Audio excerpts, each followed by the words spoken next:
ভোর 7টায় ঘড়ির অ্যালার্ম শুনে ঘুম ভাঙে আদিলের। ঘুম ঘুম চোখে হাত এদিক সেদিক করতে করতে হাত পড়ে ঘড়ির ওপর। অ্যালার্ম বন্ধ করে আবার ঘুমিয়ে পড়ল আদিল। 7:15 মৃত আপা এসেই দরজায় টোকা দিয়ে ডাকতে শুরু করে, এই ভাইজান উঠে পড়ুন, খালাম্মা বলেছে তাড়াতাড়ি উঠতে।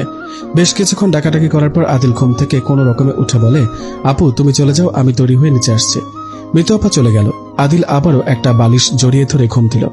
প্রায় 1.5 ঘন্টা পর রাশিদা বেগম রুমে এসেই চোখ বড় করে নাক ফুলিয়ে ডাকতে শুরু করে, আদিল উঠবি নাকি পানি দিব?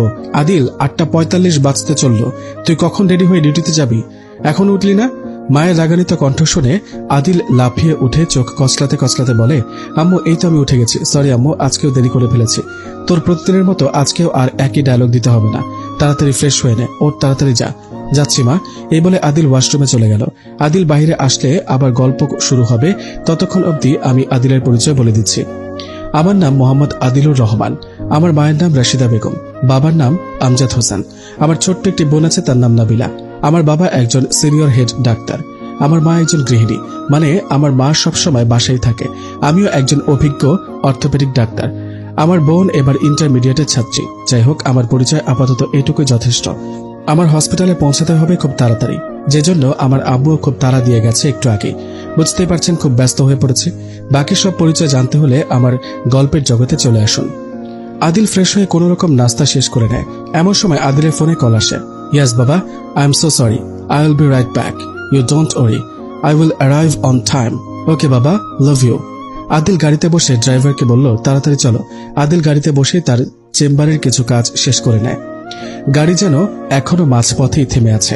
কি মুশকিল, উফ, এই রাস্তা যেন শেষই হচ্ছে না। ড্রাইভার তাড়াতাড়ি চলো না, না হয় আজকে বাবা আমাকে ডাবল ডিউটি করার অর্ডার করবে। হসপিটালের সামনে এসে আদিল তার ঘড়ির দিকে তাকিয়ে দেখে 10 minute late. So sad, Adil come fast. Adil দৌড়ে লিফটে ওঠে। আদিল তার চেম্বারে ঢুকে প্রতিদিনের হাজিরা ফাইলে তার ফিঙ্গারপ্রিন্ট জমা দেয়। আদিল তার বাবার কাছে যায় খুব ভয়ে ভয়ে। যেটার ভয় পাচ্ছিল সেটাই হলো, তার বাবা আমজাদ হোসেন তাকে আজকে ডাবল ডিউটি দিয়েছে। কি আর করার, রাগে গাল ফুলিয়ে আস্তে করে বাহিরে চলে আসে। বাহিরে বাচ্চাদের ওয়ার্ডের সামনে একটা চেয়ারে বসে মনে মনে আবুল তাবুল বকতে থাকে। কিছুক্ষণ পর তার খেয়াল হয় সে শিশু ওয়ার্ডের সামনে আছে, কিন্তু তার তো এখানে থাকার কথা নয়। সে উঠে তার যথাস্থানে ফিরতে শুরু করে। হঠাৎ তার চোখ পড়ে একটা বড় চার্টের উপরে। এই চার্টে উল্লেখ আছে শিশুদের ডাক্তার, নার্স এবং কিছু সহায়ক সেবকদের ছবি এবং পরিচয়পত্র। আদিল চলার পথে চার্টের মধ্যে হালকা করে চোখ বোলাচ্ছে। হঠাৎ করে তার এক জায়গায় চোখ পড়তেই তার পা চলা থেমে যায়। সে কি আসলেই ঠিক দেখছে? বিষয়টা উদ্ঘাটন করতে আবার পিছুপা হয়ে সে চার্টের দিকে আসে।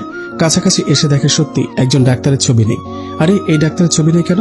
যারা এই চার্ট তৈরি করেছে তারা দিতে কি ভুলে গিয়েছিল? না, তা হবে কেন? এখানে শুধু এই পরিচয়পত্রের ছবি দেওয়া হয়নি। নাম দেখি তো একবার। নাম হচ্ছে রোশনি ইসলাম নাদিয়া। ও, তাহলে মেয়ে ডাক্তার। কে জানে কেমন ডাক্তার। আমি যাই আমার কাজে, এমনিতে অনেক লেট। আদিল চলে যায় তার ডিউটিতে। সারাদিন ডাবল ডিউটি করে বাসায় ফিরে এসে বিছানায় লুটিয়ে পড়ে বিশ্রাম করবে বলে, কিন্তু আমজাদ হোসেনের ডাকে লাফিয়ে উঠে ফ্রেশ হয়ে খাবারের টেবিলে বসে। খাবার খেতে শুরু করে আদিল। নাবিলা পাশে বসে গল্প করা শুরু করে। আদিলও খুব আড্ডা জমিয়ে গল্পের ধারাবাহিক বাড়িয়ে দেয়। আদিল গল্প করতে করতে একটা পর্যায়ে সকালে সে ছবিবিহীন মেয়েটির কথাও বলে। তারা দুজনেই হাসে আর আবারও অবাক হয় বিষয়টা নিয়ে। অবশেষে আদিল তার রুমে চলে আসে, কিন্তু নাবিলার সাথে যখন থেকে ছবিবিহীন মেয়েটির গল্প বলল, তারপর থেকে তার মাথায় শুধু ওই মেয়ের ব্যাপারে খেয়াল আসতে শুরু করে। আজকে রাতটাতে আর ঠিক করে ঘুমানো হলো না আদিলের। পরের দিন সকাল 7:30 উঠে বারান্দায় কিছুক্ষণ এক্সারসাইজ করে, ফ্রেশ হয়ে তারপর কিছুক্ষণ অফিসিয়ালি কাজ করে নেয়। তারপর নিচে নেমে ঠান্ডা মাথায় নাস্তা করছে আমজাদ হোসেনের সাথে বসে আদিল। রাশিদা বেগম তো পুরোই অবাক। আদিল হঠাৎ করে আজকে এত পরিবর্তন হয়ে গেল কিভাবে? আমজাদ হোসেন আজকে খুব খুশি হলেন আদিল সময় মতো উঠেছে বলে। বাবা ছেলে দুজনেই একসাথে খুশি মনে হসপিটালে রওনা হলো।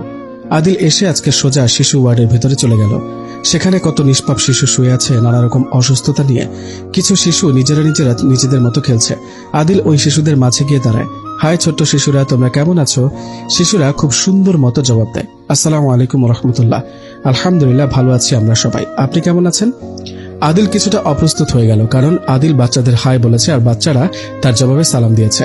তাদের জিজ্ঞেস করলো তারা কেমন আছে। বাচ্চারা তার জবাবে বলল, আলহামদুলিল্লাহ, তারা ভালো আছে, অথচ তারা অসুস্থ। কি অদ্ভুত। হ্যাঁ, আমিও ভালো আছি। তো আমাকে তোমাদের বন্ধু বানাবে? আমি তোমাদের বন্ধু হতে চাই। আমিও তোমাদের সাথে খেলবো, রোজ তোমাদের চকলেট দেব।